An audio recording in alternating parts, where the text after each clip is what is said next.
A Fabiana escreve, ela também está agradecendo. Ela diz que há alguns meses ela vinha passando por diversas dificuldades emocionais. E depois ela começou uma leitura da Bíblia, uma oração diária, ficou motivada a fazer isso. E estava lendo o capítulo 5 de Mateus, e aleatoriamente ela estava lendo esse capítulo ao longo da semana, e aleatoriamente escolheu um vídeo meu para assistir antes de ler. E depois, quando ela entrou lá nas possibilidades que tinha, né, o YouTube tem muitos vídeos, muitas palestras minhas, ela encontrou o vídeo, clicou aleatoriamente num vídeo e o título era Felicidade versus Facilidade. Uma palestra que eu dei aqui na Canção Nova. E que fala justamente sobre o conteúdo desse capítulo. Aí ela diz: Padre, eu sou evangélica e eu estava muito afastada da espiritualidade. Embora tenha muito respeito pelas demais religiões, mas eu fui muito abençoada com essa leitura naquele dia e com aquela palestra. Eu senti em meu coração a libertação de muitas amarras que me afastavam dessa felicidade, onde eu pude vivenciar o significado da frase: conhecereis a verdade e a verdade vos libertará. Sou grata a Deus e a sua pessoa por esse momento. Que Deus o abençoe sempre em sua missão e todas as pessoas que porventura passarem pela sua vida. Também disse as pessoas que ouvirem o testemunho dessa mensagem. Muito obrigado, Fabiana. Obrigado pelo seu testemunho. Que bom, minha filha. Toda vez que a gente se dispõe a estar em contato com a palavra de Deus, e a gente permite que essa palavra nos ilumine, que às vezes você pode ler e não permitir que ela te ilumine. A palavra de Deus, quando nós abrimos o nosso coração para ela, o Espírito age em nós, sim. E às vezes é uma frase só. É o que a gente chama de rema. O que é a rema? O texto tem 30 frases, mas uma te tocou. É assim que funciona. Você não precisa ser tocado pelas 30 frases. A sua rema naquele momento foi uma única frase que provocou dentro do seu coração um movimento. É assim que começa. As grandes conversões costumam começar com uma revolução de uma frase. Uma frase revoluciona o nosso coração, e a partir daquela revolução, a gente vai se encaminhando para outras transformações, e quem leva isso a sério nunca termina. A gente vai morrer sem ter finalizado o processo da conversão. Porque isso é interessante demais. O processo em Deus não termina. E é por isso que a humildade é tão necessária na vida de um cristão. Porque é a humildade que não vai permitir que a gente se sente pronto, que a gente se sinta pronto. É a humildade que vai fazer com que a gente tenha condições de olhar para o nosso processo e identificar que ainda existe muita estrada pela frente. E Fabiana, toda vez que nós nos dispomos a ouvir a palavra de Deus, e todas as vezes que nós levamos a sério o que essa palavra revoluciona em nós, nós chegamos sim ao conhecimento da verdade. Nunca a verdade na totalidade, porque ela nem cabe dentro de nós. A verdade é tão grande, ela é tão preciosa, ela é tão grandiosa, que não cabe dentro do nosso coração. A gente vai aos poucos recolhendo, como se estivéssemos pela estrada, recolhendo pequenas pedras preciosas que a gente vai encontrando. Ou como o garimpeiro, que passa a sua vida extraindo do garimpo inúmeras pedras preciosas para juntar um único tesouro. É assim que a gente faz. A gente acredita que Jesus é o caminho, a verdade e a vida. Toda a verdade divina está manifestada em Jesus. Ele é a plenitude da verdade. Nós já temos essa plenitude, mas ela não cabe toda dentro de nós. A gente precisa da vida inteira para ir administrando essa verdade. Por quê? Não basta conhecer a verdade, é preciso praticá-la. E a prática, ela vai acontecer ao longo da vida, no dia a dia, é processual. O conhecimento da verdade vai me dando condições de identificar no processo dos meus dias essa íntima identificação entre o que eu sou e a verdade que me foi revelada.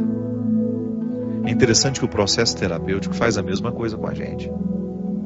Quando você tem um trauma, por exemplo, o psicoterapeuta, através de uma abordagem, sei lá qual é a linha que ele vai usar, mas geralmente abordagens conscientes, ele vai nos ajudando a compreender o porquê de termos sido traumatizados naquela hora. O trauma é sempre uma realidade que a gente não pôde compreender naquele momento.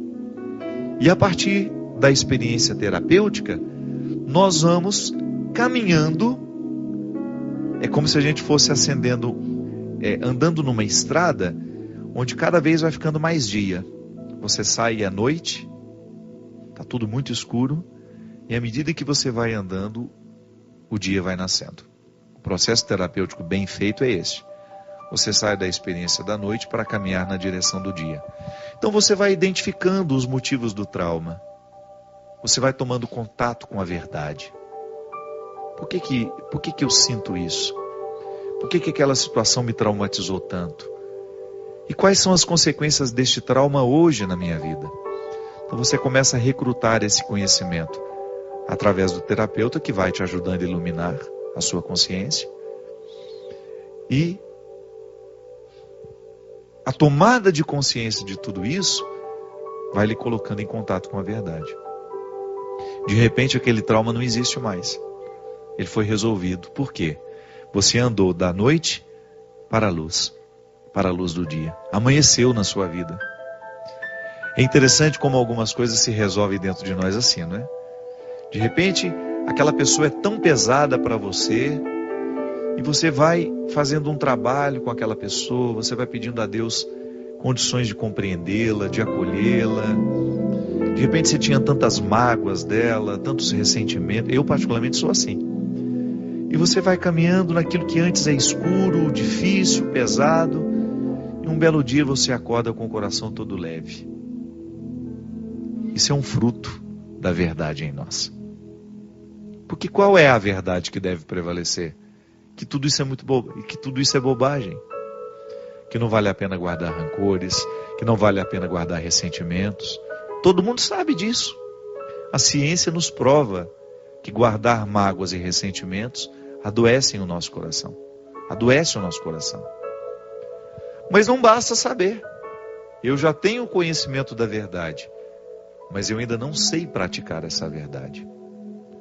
Aí você vai. De repente, num determinado momento da sua vida, tudo aquilo cai por terra. Você é capaz de olhar nos olhos daquela pessoa, pedir perdão, conceder perdão, e você percebe que realmente foi a melhor coisa que você fez. A verdade nos iluminou.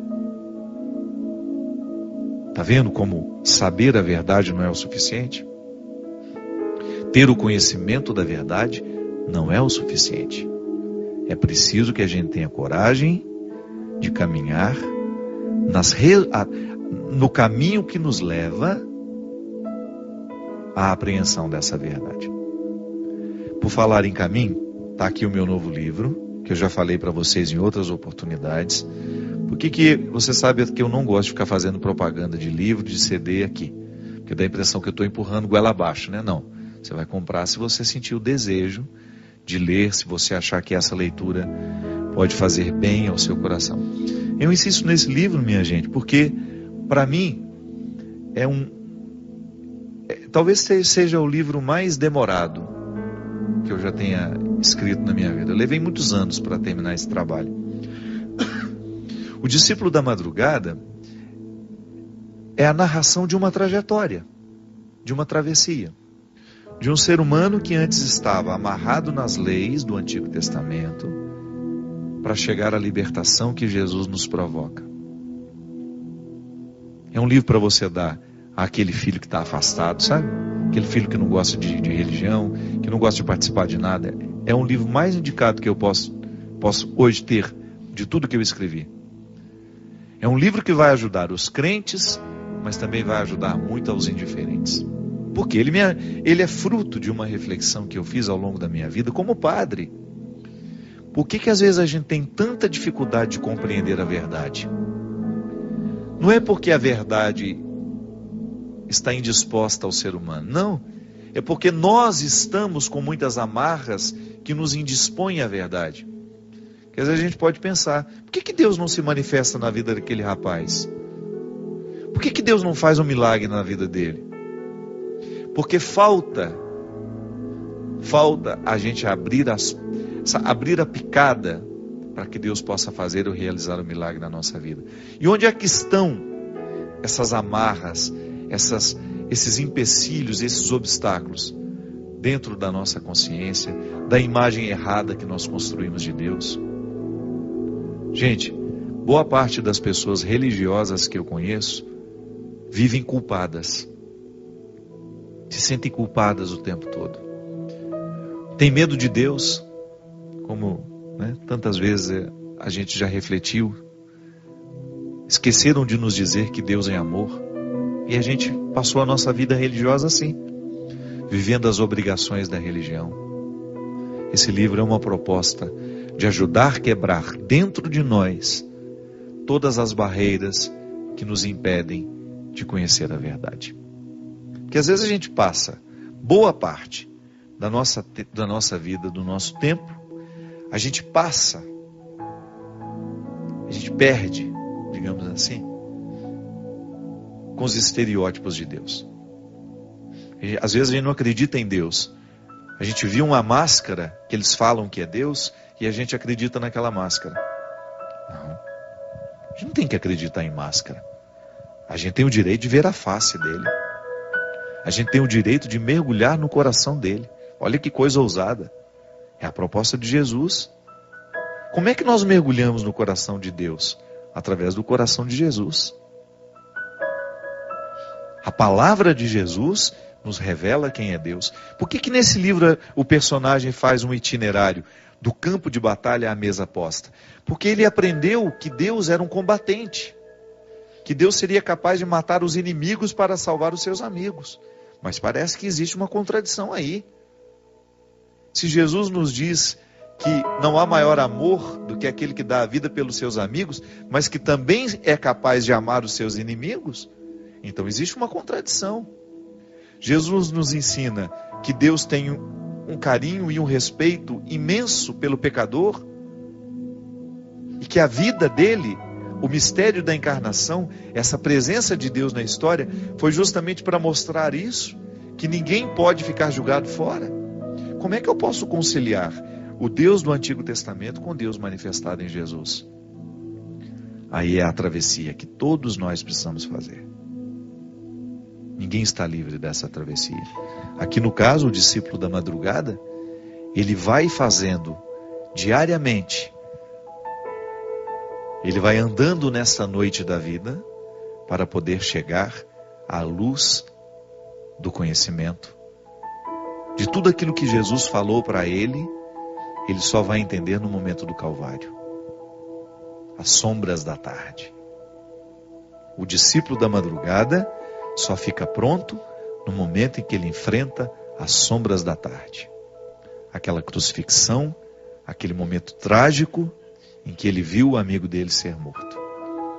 Mas ali, Deus age no coração daquele homem e ele é capaz de mergulhar no conhecimento da verdade. Todos nós precisamos fazer isso. Todos nós temos necessidade de viver essa travessia. Eu, você. Eu não sei em que ponto dessa estrada você está. Eu ainda tenho muita noite em torno de mim. Eu ainda tenho muita escuridão em torno de mim. Mas eu estou consciente de que eu estou caminhando na direção dessa luz. Eu quero, sim, ser, em toda a estrutura da minha vida, no meu jeito de pensar, no meu jeito de agir, eu quero ser um filho do Novo Testamento. Eu ainda trago muitas coisas dentro do meu coração que me remetem ao Antigo Testamento. O Antigo Testamento precisa ser a base, o meu sustento de todas as leis, de toda a fé que eu recebi de Abraão, de Moisés, os patriarcas, os profetas. O Antigo Testamento está aqui para me ajudar, para me dar sustento, mas é o Novo Testamento que tem que nortear as minhas ações. E esse itinerário é meu, é seu. Todos nós somos, de alguma maneira, discípulos da madrugada, caminhando na direção desta luz. Derrame sobre todos nós a bênção e a proteção do céu. Do Deus Todo-Poderoso, Pai, Filho e Espírito Santo. Amém. Até a semana que vem, se Deus quiser, com mais um programa de Direção Espiritual. Obrigado, Christian. Obrigado mais uma vez por estar comigo.